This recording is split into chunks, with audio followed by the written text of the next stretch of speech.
सर्वप्रथम इस सुंदर मातृभूमि के लिए नमन, माता पिता के लिए नमन, सभी गुरुजनों के लिए नमन, प्यारे प्यारे बच्चों के लिए नमन। स्वतंत्रता दिवस की हार्दिक हार्दिक शुभकामनाएं। आओ झुककर सलाम करते हैं, आओ झुककर सलाम करते हैं उन वीर शहीदों को जिनके हिस्से में यह मुकाम आता है। कितने खुश नसीब होते हैं वे लोग, कितने खुश नसीब होते हैं वे लोग जिनका जीवन इस देश के काम आता है, इस देश के काम आता है। बोलो भारत माता की जय, भारत माता की जय। प्यारे प्यारे बच्चों, हम इतने सौभाग्यशाली हैं कि हम अच्छा व्यवहार कर सकते हैं, अच्छा बोल सकते हैं, अच्छा पढ़ लिख कर अच्छे इंसान बन सकते हैं। स्वतंत्रता का मतलब क्या है कि हम स्वतंत्र हैं सब अच्छा करने के लिए। अब ऐसा नहीं कि हम स्वतंत्र हैं तो हम जो भी करें सब अच्छा है। मतलब प्रकृति माता हमें क्या सिखा रही है कि हर चीज हम वहीं से प्राप्त कर रहे हैं। हम सब प्रकृति माँ की गोद में खेल रहे हैं, खा रहे हैं, बढ़ रहे हैं और सारी चीजें हमें मिल रही हैं। तो इन सब चीजों की हम कद्र करें, मातृभूमि का सम्मान करें कि मातृभूमि हमें अपने, जैसे कि एक माँ अपने बच्चे को 9 महीने पेट में सुरक्षित रखती है और बच्चा सब कुछ अपने माँ से ही प्राप्त करता है, तो उसी तरह हमारी मातृभूमि भी, हमारी भारत माता हम सबको अपने गर्भ में रखे हुए है, अपनी गोद में, और हम सब सुरक्षित हैं। तो हम उनका भी ख्याल रखें कि हम प्रकृति माता को किसी भी तरह का नुकसान न हो, हानि न पहुंचाएं, किसी भी तरह से क्षति न पहुंचाएं, बल्कि उनकी सुरक्षा करना हमारा कर्तव्य है। और ये सब चीज हमें समझना है, तभी तो हमारे देश की उन्नति होगी, देश का विकास होगा और हम सब अच्छे इंसान बनकर तैयार होंगे तो हमारा देश भी समृद्ध बनेगा। यही तो हमें करना है। हम हर वर्ष 15 अगस्त मनाते हैं, 26 जनवरी, यानी कि हर वर्ष हम इतनी रैलियां निकालते हैं, देशभक्ति गीत गाते हैं, सब कुछ अच्छा अच्छा कार्यक्रम करते हैं। सिर्फ एक दिन का नहीं है, ये प्रतिदिन हमारे जीवन में देश के प्रति भक्ति का भाव हो, देश के लिए समर्पण भाव हो, मातृभूमि के प्रति, अपने भारत माता के प्रति, मतलब हमारा जो भाव है वो सुंदर हो, स्वच्छ हो और एक सेवा वाला भाव जो होता है वो हमेशा हमें सुकून देता है और जीवन को श्रेष्ठ भी बनाता है। हमने देखा है कि जिसने भी सेवा भक्ति की है, जिसने देश के लिए किया है, तो आज वो सब अमर हैं और उनके गुणगान किए जा रहे हैं। तो हमें भी यह कोशिश करनी है, प्रयास तो कर ही सकते हैं कि जो भी हमारे लिए अच्छा है वो हम करें, उसे हम स्वीकार करें और जो अच्छा नहीं है उसे छोड़ें।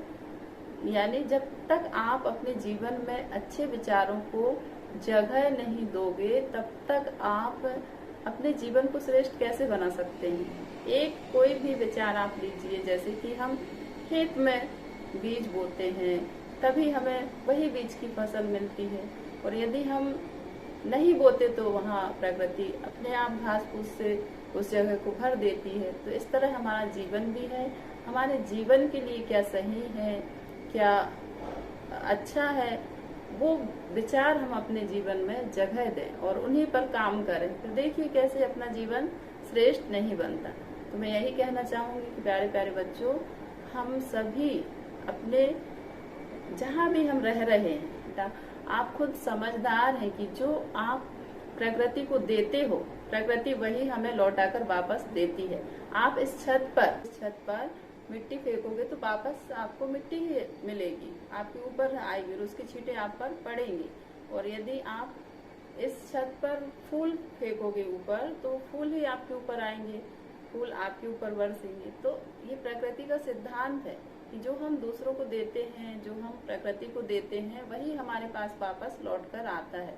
चैन की सांस ले पा रहे हैं, चैन से जी पा रहे हैं, तो ये सब उन वीर शहीदों और उन वीर सैनिकों की वजह से हम आज यहाँ मतलब अच्छा जीवन जी रहे हैं। और उन लोग हमारे लिए हमेशा तैनात रहते हैं, हमेशा हमारी सुरक्षा के लिए, और हम अपनी सुरक्षा ही नहीं कर पा रहे हैं। हम सिर्फ मतलब अपनी जिम्मेदारी को, अपने कर्तव्यों को नहीं जान पा रहे हैं, अपने जीवन को हम सही दिशा पर नहीं ले जा पा रहे हैं। तो इसके लिए हमें कार्य करना है।